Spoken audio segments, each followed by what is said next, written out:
ሰላም ጤና ይስጥልኝ ተመልካችና አድማጮች ለሰዓቱ የተመረጡትን መረጃዎችን አጠናክሬ ይዤላችሁ ቀርብ ያለው ቀጥታ ወደ ጉዳያችን እናልፋለን። በተለይ በትግራይ ክልል የአልቡርሃንን በመደገፍ ሁሌ የሚታወቀው በቴሌቪዥኑ አሁን በሰዓታት በሚቆጠር ያወጣው መግለጫ አለ። እሱን ጉዳዮች የምንመለከት ይሆናል። ወደ ቀዳሚው መረጃችን ባይዞ ስናልፍ እዚህ ጋር ይዘን በሰሜን ወሎ ዞን ሀብሮ ወረዳ ላይ ለፋኑ ሊደርስ የነበረ በርካታ የክላሽ መሳሪያዎች በቁጥጥር ስር ውለው ገቢ ተደርጓል ማለት ነው። በተለይ በሰሜን ወሎ ሀብሮ ወረዳ ተብሎ በሚታወቀው ቀጠና ላይ እስከ ተጠርጣሪዎቹ ድረስ ሙሉ በሙሉ ገቢ ተደርጓል። እናመሰግናለን። ከጦርነት የሚገኝ ትርፍ ይመስል ይህን በርካታ የጦር መሳሪያ በህገወጥ እያጋዙት ይገኛሉ። መንግስት ደግሞ ይህን ተከታትሎ ለህግ እያቀረበ ይገኛል። እንዲሁም ደግሞ በዋግ ኽምራ ብሔረሰብ አስተዳደር ዞን ጋዛ ጊብላ ተብሎ በሚታወቀው ወረዳ ላይ 3 የሚደርሱ ፋኖ ታጣቂዎች መንግስት ያቀርበላቸውን የሰላም አማራጭ ተጠቅመውበታል። እጅግ እናመሰግናለን። እንዲሁም በምዕራብ ጎጃም ዞን መቻከል ወረዳ በተለያዩ ቀበሌዎች በተደረገ ኦፕሬሽን ሲገለገልባቸው የነበሩት ተሽከርካሪዎችም ገቢ ተደርገዋል። በሰሜን ወሎ ዞን እንዲሁ በተመሳሳይ መልኩ ኮምፒውተሮች፣ ፕሪንተሮች፣ ሞተር ብስክሌቶች እንዲሁም ደግሞ ተሽከርካሪ መኪኖችን ጨምሮ ገቢ ማድረግ ተችሏል ማለት ነው። እነዚህ ናቸው እንግዲህ ለአማራ የህልውና ትግል እንታገላለን የሚሉት። ወደ ዋነኛው ጉዳያችን ከምንመለከተው ሰንሰለቱን የህወሓት ሰንሰለት ከአልቡርሃን ጋር እየሰራ ይገኛል።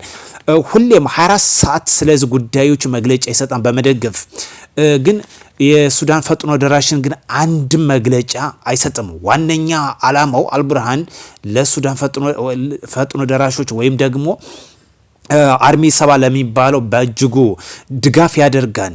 እጅግ የሚያሳዝነውም የሚያሳፍረው አልቡርሃን የሚደገፈው በግብጽ ነው። እሱ ደግሞ በተራው ህወሓትን ይደግፋል። ሰው በመልካም ነገር ይደጋገፋል፣ ለጦርነት ይደጋገፋል።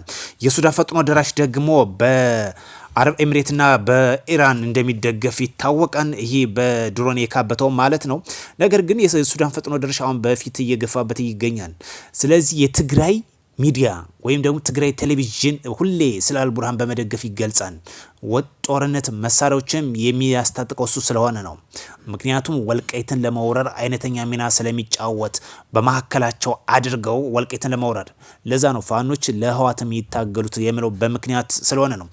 በጣም ከሚገርመኝ በጣም ማርሸ ፀሐዬ የጎጃም የኮሚኒኬሽን ወይ የግንኙነት ኃላፊ አድርገውታል። ፋኖች ኃላፊ ነው አጠቃላይ የግንኙነት የመረጃ ማለት ነው። ይህ ሰው ልክ ያለፈ ቀደዳ ከሚናገር ሰዎች አንዱ ነው። አዲስ አበባ በ3 ቀን በሳምንት በ2 ሳምንት በአመት በ4 አመት እያለ የሚቀደድበት ይህ ሰው ኃላፊነት ቢሰጠው ወዴት ነው ሀገርን ሊመራ የሚችለው? ውሸት እኮ በልኩ አለ እናውቃለን። ትንሽ እውነታ ይዘው ትልቅ ውሸት ጨምረው የሚያወሩ ይህ ግን ከመስመር ያለፈ ሁሌ የሚቀባጥር ሰው ኃላፊነት ቢሰጠው እንዴት ሊመራ ይችላል? ይህ ማለት አንድ ነገር ኃላፊነት የጎጃም ዋና ኃላፊ ሆነ ማለት በሱሩ ያሉትም እሱን ነው የሚመስሉ ማለት ነው። የተሻለ ሰው የለም ማለት ነው። ለዛ ነው ፋኖች አካሄዳችሁ ልክ አለመሆኑን በግልጽ የሚያሳየው። ወደ ቻምፒዮን ሰዎች ለሰላም ዘብ እንቁም። እንደነዚህ አይነት ሰዎች እንግዲህ ወደ መሪነት ሊመጡ ከቶ ይችሉ ይሆን የሚለውን በሰከነ አስተሳሰብ ማሰብ ያስፈልጋል። ማርሸትን በዋነኝነት ያነሱበት ምክንያት ኃላፊ ነው። ፋኖች እሱ ይሻላል ከኛ ብለው ያስቀምጡ ስለሆነ ነው። ዛት ሚስ ከእሱ የተሻለ ሌላ ሰው የለም ማለት ነው። እሱ የተሻለ ከሆነ እሱ የተሻለ የተባለው ደግሞ በዝልክ ውሸት የሚያወራ የሚቀባጥር ከሆነ ምን ያህል የፋኖ አደረጃጀት ያለበት ሁኔታ ፕሮፋይሉን ራሱ ይገልጻል ማለት ነው ከሚናገሩት አንደበት። ስለዚህ ፋኖ የታጠቃችሁት የምትታገሉት ለህወሓት ነው። ሰንሰለቱ ይሄ ነው ያመላክተው። የጦር መሳሪያ በበርካታ አይነት እያዘዋወሩ የሚገኙትንም ህግ የማስከበር ዘመቻውም አጠናክሮ በሚወስደው እንዲሁም የኬላ ፍተሻ በርካቶች ገቢ እየተደረገ ነው የሚገኘው። የትጥቅ የሚመጣ ለውጥ አለመኖሩን ብንረዳ መልካም ነው። መንግስት አሁን እየገፋበት የሚገኘው የቀይ ባህር የአባይ ጉዳይ እሱን ጉዳዮች ላስታውሳችሁ። ቱርክ በታሪኳ ታላቁን ስምምነት ከኢራን ጋር ተፈራርማለች። ይህ ደግሞ ኤፍራጥስና ጤግሮስ የሚባሉት ወንዞች ባለቤት የሆነችው ወይም መነሻዋ ከሷ ነው። እሱ የሚፈሰው ከራሷ ተነስቶ ወደ ኢራን ይፈሳል። ስለዚህ ልክ እንደ አባይ እንደ ኢትዮጵያና እንደ ግብጽ እንደማለት ነው። ስለዚህ በታሪኳ ትልቁን የተባለ ስምምነት ተፈራርማች የምትጠቀምበትን ሉዓላዊ ጥቅም የምታገኝበትን መንግስት ለዛ ነው የውስጡ ችግራችን ከተፈታ በአባይ ጉዳይ ግብጽ ተንበርካ ትልቁን የሚባለውን ስምምነት በግድ ሳትወድ በግድ ትፈርማለች። ከቱርክ አሁን ያየነው የወጣ መረጃ ስላለ ስለዚህ እኛ ኦነሮች ባለቤቶች ነን።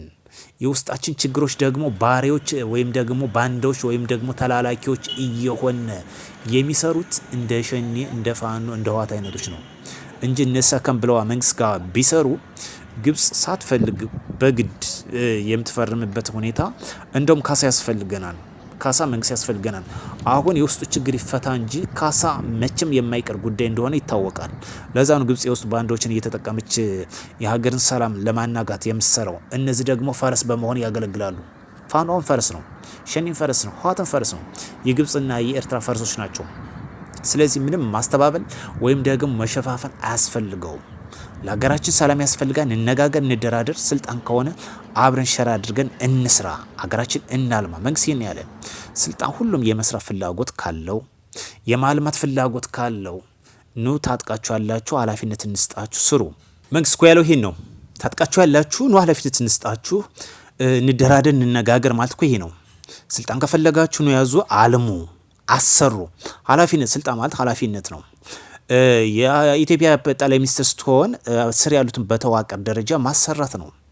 የክልል ሲሆንም የወረዳም የቀበሌም ስትሆን ይሄ ነው። በስልጣን ቁጭ ላይ የምትማግጥበት ኃላፊነት አይደለም።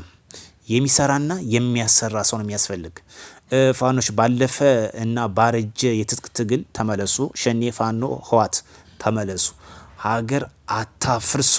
በሌላ መረጃ እስክንገናኝ መልካም ቀን እንዲሆንላችሁ ተመኘው።